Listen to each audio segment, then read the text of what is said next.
the Chicago Drum Show, the loudest freaking place in town. We got drums, we got more drums, and we got a lot of fun, folks. Here's the highlights. Yeah, hello, we're at the Chicago Drum Show with Andy from Craft Drum Co. We're looking at a pile of circles today. Andy, how we doing? How's the show going? Doing fantastic, thank you. Very good, very good. As you can see, we have a yellow drum, a volcano-looking drum here. This looks like it was made from Millennials flooring. I'm not sure, but Andy, what's so special about these drums is the way you make them, right? Can you tell the folks a little about that? Exactly, yeah. We have a brand new patent on our solid wood shell manufacturing method. Basically, we take a flat piece of wood and we bend it round by cutting all these little kerfs in them, hence the name. Wow. And it's a single-ply solid wood shell. So this one's solid mahogany, which is what this one looks like here, your vintage, furniture kind of thing. And so that's what we're showcasing today, all these different woods and shells with, this method. So. Well, thank you, Andy. I think they look beautiful. I think they sound good. It's a really pleasant tone no matter what tone wood you're using. And thank you for showing us the booth. Absolutely. Now let's hear these pieces of junk.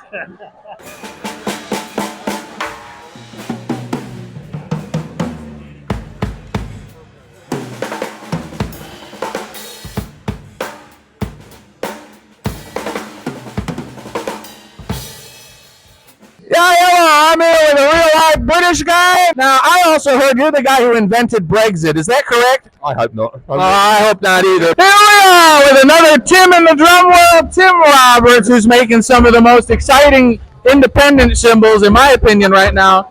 And with Reveille drums here, just beautiful drum sets. I don't know how the heck this guy ever gets any sleep. He's built so much crap. How you doing today, Tim? I'm doing great. It's wonderful to be interviewed by a banana. Yeah, well, it's a banana or some other type of fruit. So today we're getting our potassium in. That's what I like to say. Yeah, that's what we need. Yeah.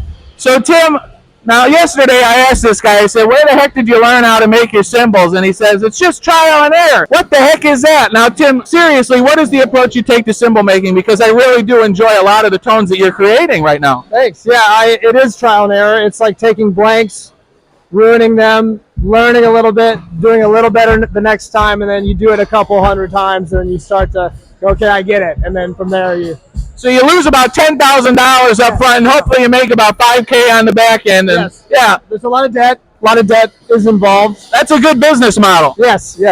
I learned from a business school that taught me that, and I'm in debt to them as well. So. Welcome to America and the Chicago Drum Show, where we're all in debt, so all we can eat is hot dogs and ramen. Tim, thank you so much for your time. Have a great show.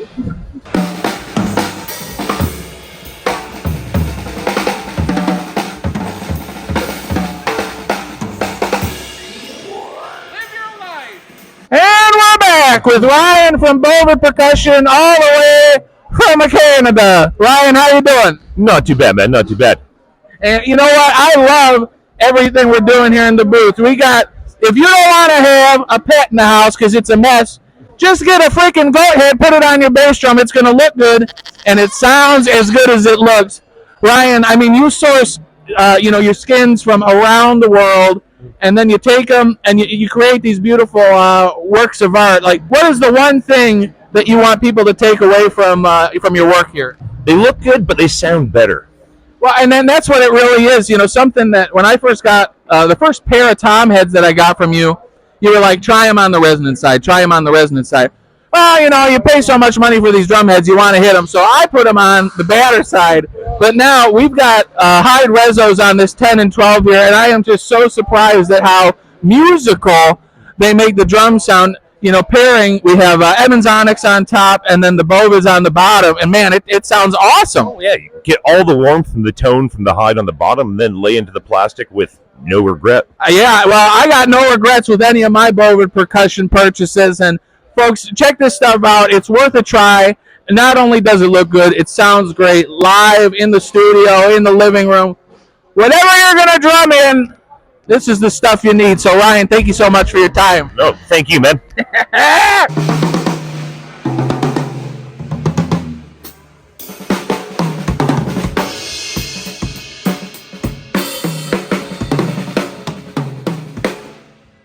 Sounds like a goat to me. Yeah, hello, we're here at Breslau Drum Co. from Milwaukee, Wisconsin. Now the question I gotta ask you is, you have so many pretty drums around here. What do you have to say to the dumb drummers who are using ugly drum sets? Come and find me. Let's do it. Let's clean them up. Let's straighten them up and make them look right. So if you're ugly or your drum set's ugly, you know who to give a holler? Right. You can find me on Instagram at Breslau Drum Company or my website, which is breslaudrumcompany.com. Thank you for your time. Banana Boys out. Here we are at Nicky Moon Cymbals with Nick Margarita, my favorite drink and my favorite man right here. How you doing, Nick? I'm doing fantastic. How about yourself? I'm doing good. Today we're looking at these beautiful custom cymbals. We got different alloys, we got different metals, different sizes. Nick, what is the special sauce to your work? I can't say that in public, unfortunately. Sorry. Now, one real question is, you've studied with folks who make cymbals all over the world, including, I think, Brazil, right? Yes, sir. So what do you see as the difference between Turkish smiths and their kind of philosophy behind building cymbals and Brazilian smiths? Not too much, actually, because the gentleman in Brazil who I studied with was trained by a Turkish gentleman. So it's all kind of one big homogeneous blob. Well, we're here for the blob, folks. We're going to give these cymbals a hit so you can listen to them, and then you can buy these circles anywhere where circles can be purchased. Nick, thank you so much for your time. Thank you. Bye. Bye-bye.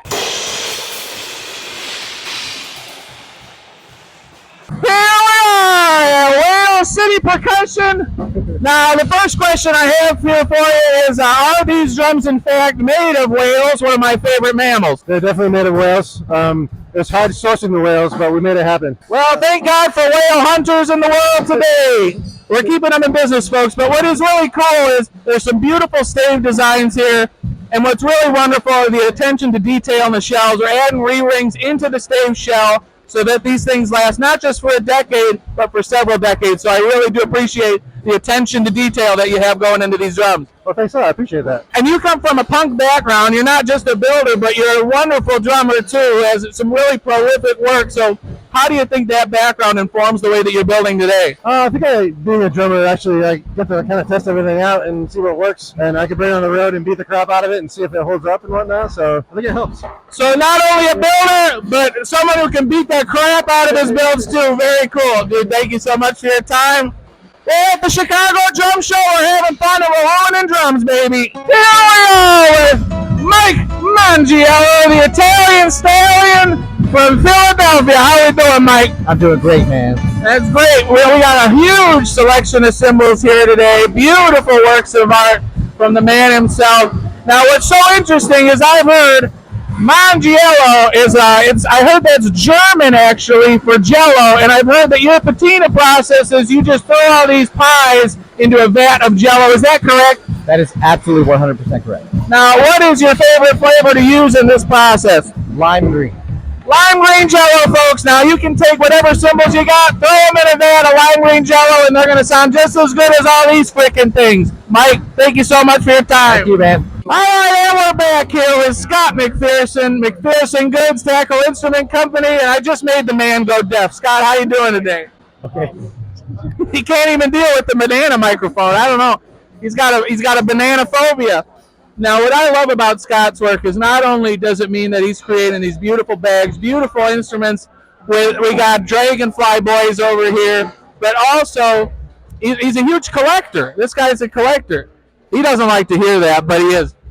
So, Scott, how does, being a drummer, not just a drummer, being a prolific drummer, I'm going to blow some smoke up your butt right now, prolific drummer and really loving drums, how does that turn into you making some of the most beautiful bags in the world right now?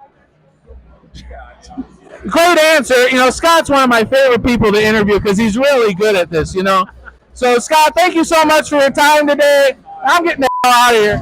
Yeah, here we are with Offbeat Drum Company, where they don't make no freaking wood drums, they're all metal. Now, I got to ask you a question. Why ain't you building with wood? I'm just not very good at it. Not very good at it, folks. You heard it here first. Offbeat Drums, where they're not very good at it. But I'll tell you what, they're very good at metal. We got some beautiful patinas this year. and they sound just as good as they look. We love hot dogs. We love hot dogs, folks. That's the message we take away from the Chicago Drum Show. Here we are with Jeremy from Class Drums in Minneapolis, Minnesota. Jeremy, how you doing today? Oh, balls deep. Well, that's something, all right. We're here. I mean, Jeremy's got one of the most incredible collections of drums in the entire state of Minnesota. Thank you. What's been the coolest thing you think you picked up in the last 6 months? Oh, just this drum right here. Come on back. Let's take a peek. We're taking a peek. Get in here. All right, what the heck are we looking at here? We're looking at a 24 karat gold, super sensitive from the 1960s. Wow. It's a presentation drum that we picked up in Amsterdam last month, and it's very special. That is very special. Extra special, folks. You heard it here. This is a limited edition. I'm telling you what. This thing, there's maybe 10 to 25. It's not confirmed yet, but 10 to 25 of these. And this one is extra special because of this. That Ludwig script was only used in the UK. So this is super duper rare. But the thing about drums with vintage drums is like the older you get, it's not the types of drums that make you excited or whatever. It's like it's the little thing like the frickin' font on one little piece of drum. That's it. So here we are, drum nerds in America, unite! Thanks, Jeremy. Mr. Nelson, how we doing? We're doing well, thank you. All right. Well, we got a lot of pretty things here. We got a Vista light. We got the blue cool blue. And we got some butterscotch babies over here. That's right. Now, what's interesting is you got the fast tom sizes going on here. Is this sort of a new little thing you're doing? Yeah, we're trying to keep New Sonic a little bit more modern, give you the ability to move them in your car a lot faster, but they still sound awesome. I bet they do. They come out of the same molds that you folks have been using for decades and decades and decades. Am I right? This guy tells the truth. That's right. No lies here, folks. Well, Mr. Nelson, we got one more thing I want to take a look at here, which is these beautiful lemon strata drums is what we're calling them, right? Lemon oyster. Lemon, oh, don't get me in trouble now. But they're based on lemon strata from the 70s? That is correct. I try to tell the truth, folks. I try. Now, I mean, everything here, what's really cool about the show is that these guys bring prototype drums. So there's a ton of 101s that you can only get at the show. What's your favorite one that you brought this year? I'll pull it out for you. We're going to pull it out, folks. Look at this thing. So this is a Tamo Ash Legacy. So we've got full face veneer on both sides with nickel hardware. It's just a beautiful drum. And the first time I walked into the booth this year, I said the same thing. When you posted a picture of this online, this was the drum. I was like, I'm not a veneer guy, but Tamo Ash is just gorgeous. Thank you. We love it. We all love it here. We love Ludwig. We love drums. We love the Chicago Drum Show. David, thank you so much for having us. Have a great Sunday. Thanks for the banana phone. Banana phone. Yeah, hello. We're here with Sarah Hagen and Royal Cymbals. How are we doing today, Sarah? Fantastic. Good. It's Sunday at the Chicago Drum Show. Sarah is showing off some of the beautiful cymbals that both her and Paul Francis are making in a 1,100 square foot garage? 1,500. That's a little more spacious, so you got to appreciate that 400 square feet.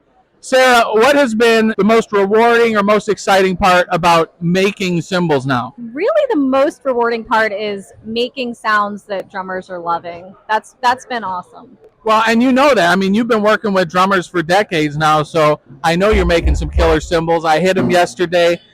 They sound like good cymbals, so I think they are good cymbals.